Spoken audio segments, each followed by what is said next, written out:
અમરેલી જિલ્લાના લાલાવદર ગામમાં આત્મહત્યાનો બનાવ સામે આવ્યો છે. કૂવામાંથી 3 વ્યક્તિઓના મૃતદેહ મળ્યા હોવાનું સામે આવ્યું છે.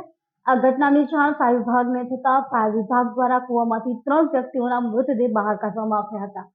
આ ઘટનાની જાણ પોલીસે થતા પોલીસ કાફલો તુરંત જ ઘટનાસ્થળ પર દોડી આવ્યો હતો. સાથે જ અમરેલી જિલ્લાના સાંસદ નારાયણભાઈ કાછડિયા પણ ઘટનાસ્થળ પર પહોંચ્યા હતા.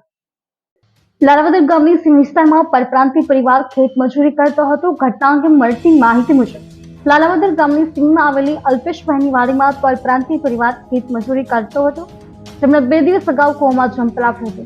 ગ્રામજનોએ ઘટનાની જાણ અમરેલી ફાયર વિભાગની ટીમને કરતા ફાયર વિભાગની ટીમ ઘટનાસ્થળે પહોંચી હતી, જેમણે કૂવામાંથી મૃતદેહને બહાર કાઢ્યા હતા.